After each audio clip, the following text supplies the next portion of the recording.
Assalamualaikum warahmatullahi wabarakatuh. Alhamdulillah wassalatu wassalamu ala rasulillah wa ala alihi washabihi wa mawala.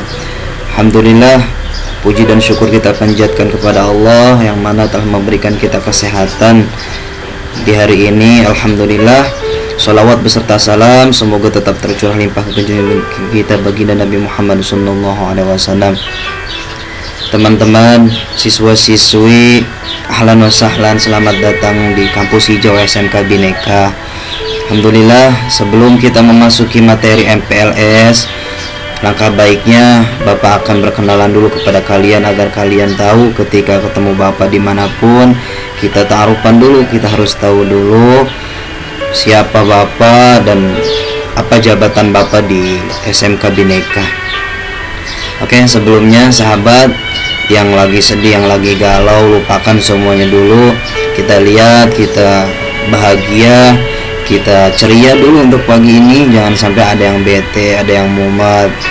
Oke, perkenalkan, Bapak Ahmad Fauzi.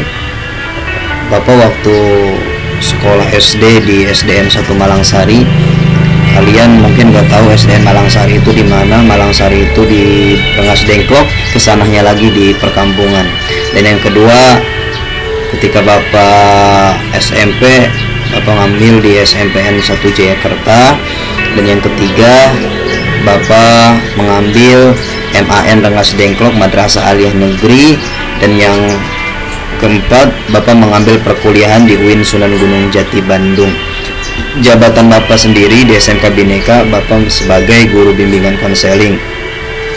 Dan prestasi-prestasi Bapak, alhamdulillah yang Bapak dapatkan yaitu yang pertama mengenai komunikasi bidang dakwah yang Bapak tekuni, yang kedua memainkan alat musik.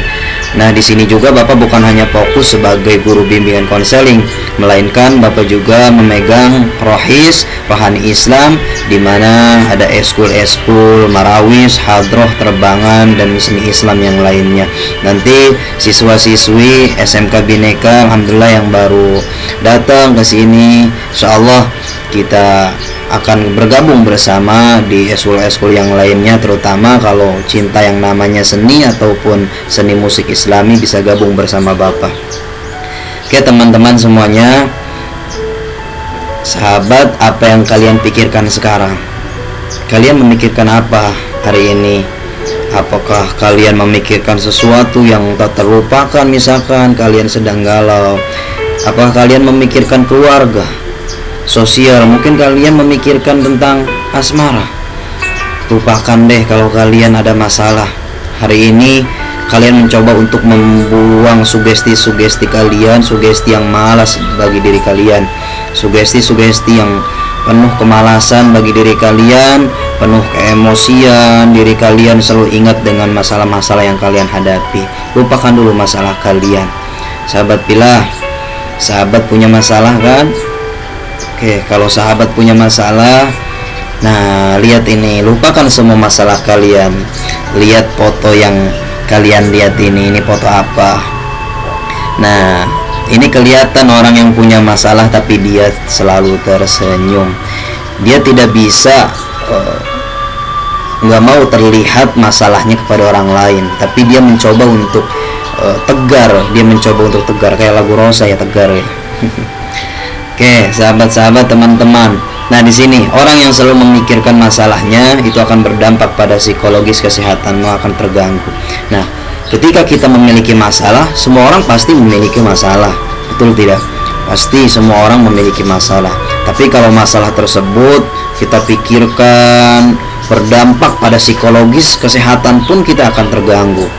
Apakah kesehatan kita kayak emah dan sebagainya, itu penyakit-penyakit yang awalnya 95% itu awalnya dari pemikiran kita.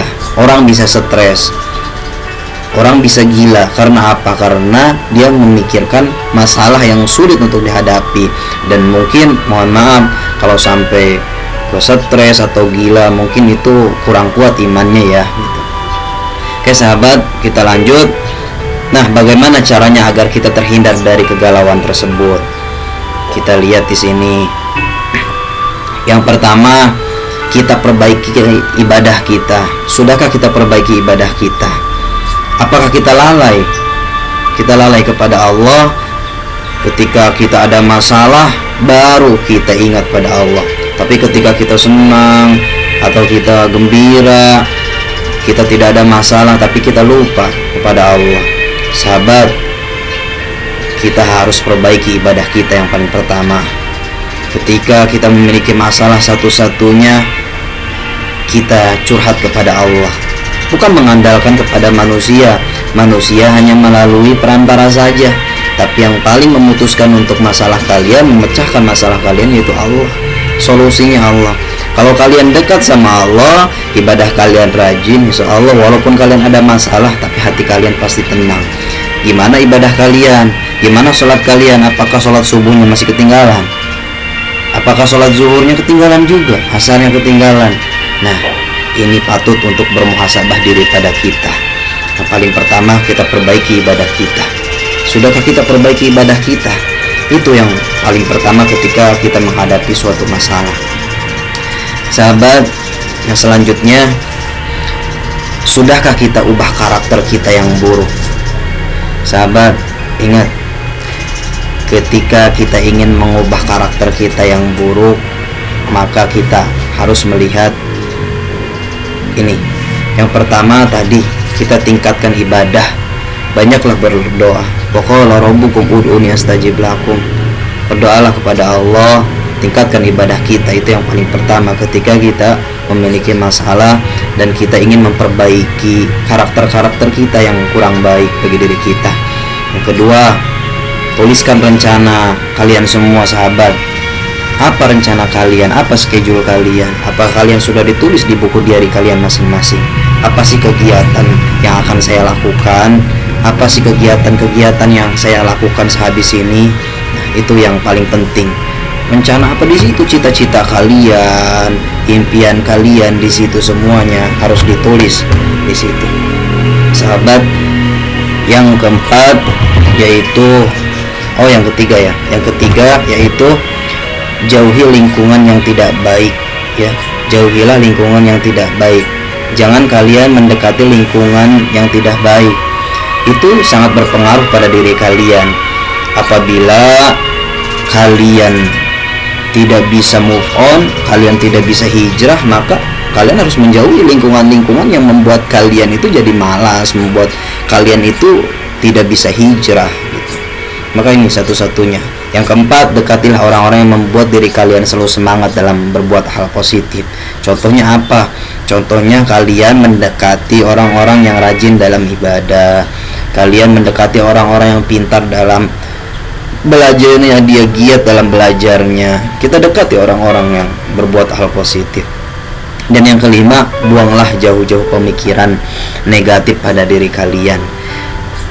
Mohon maaf sahabat, apabila kalian memikirkan sesuatu yang baik, maka akan memunculkan juga aura energi yang positif bagi diri kalian. Itu sugestinya. Kenapa al-lisanu bid-du'a? Segala apapun yang kita ucapkan adalah doa. Karena itu, ketika sugesti kita baik, maka akan menghasilkan energi yang baik juga pada diri kita. Tapi ketika kita berpikir yang tidak, apalagi suuzon, kita berburuk sangka kepada orang lain dan sebagainya, maka mohon maaf, apapun yang akan kita raih, yaitu hasilnya pun mengecewakan, yaitu hasil yang buruk bagi diri kita. Maka berusahalah kita untuk mencoba berpikir positif. Walaupun tidak bisa sekaligus, tapi kita step by step. Kita bisa perlahan demi perlahan. Tidak bisa secara langsung, tidak jadi masalah. Sahabat pilih yang Allah muliakan, mudah-mudahan apa yang Bapak sampaikan ini bisa bermanfaat untuk kalian. Di tengah-tengah kita menghadapi COVID-19 ini, kita harus tetap bersabar. Walaupun kita bisa bertatap muka langsung, tapi kita bisa melalui video call dan sebagainya. Silahkan kalian mau sharing tentang apa saja, mau sharing tentang masalah kalian apa saja, silahkan. Kalau Bapak ada waktu, pasti Bapak akan terbuka untuk kalian. Pasti semuanya. Sahabat, jangan malu, jangan sungkan, silahkan sharing saja kalau kalian ada apa-apa. Tetap sabar dan tetap semangat walaupun kita tidak bisa belajar secara langsung. Yang penting satu-satunya kita harus rajin walaupun kita jarak jauh melalui daring ini. Sahabat yang dicintai Allah, inti kesimpulan dari materi Bapak tentang ibadah dan memperbaiki karakter ini, apa yang kalian pikirkan dan rasakan sesuatu yang baik maka akan menghasilkan yang baik. Dan jauhkanlah pemikiran yang negatif, dekatilah hal yang positif, dan paling penting sibuklah kalian dalam ibadah. Insyaallah itu poin-poin bagi kita semuanya agar kita bisa memperbaiki diri kita, agar kita semakin bisa untuk giat dalam belajar. Kita jauh dari yang namanya masalah-masalah. Sekalipun kita ada masalah, kita bisa memecahkan masalah tersebut. Jangan khawatir sahabat, tetap semangat kalian, jangan pantang menyerah. Satu-satunya wa qala rabbukum ud'uni astajib lakum, teruslah berdoa kepadaku kata Allah, maka akan kukabulkan doamu. Apabila kita hila, perbanyak istighfar, jangan sampai kita menyibukkan diri dengan hal-hal yang tidak bermanfaat. Tolonglah mulai dari sekarang kita bermuhasabah, kita mulai mengubah karakter-karakter yang buruk, merubah sifat-sifat tabiat kita yang jelek, kita ubah kepada pribadi yang lebih baik lagi. Mudah-mudahan di pertemuan yang selanjutnya kita bisa sharing, kita bisa menangkap ilmu yang sangat bermanfaat ini. Sahabat, terima kasih atas semuanya. Doakan Bapak juga, semoga Bapak selalu berikan kesehatan oleh Allah. Amin ya Allah ya Rabbal. Semangat siswa-siswi yang baru di SMK Bhinneka. Kita sudah menjadi keluarga dalam SMK Bhinneka. Semangat untuk belajarnya, tetap fokus dalam cita-cita. Semoga kita semuanya meraih kesuksesan. Amin ya Allah ya Rabbal Alamin. Terima kasih dan terus semangat. Assalamualaikum warahmatullahi taala wabarakatuh.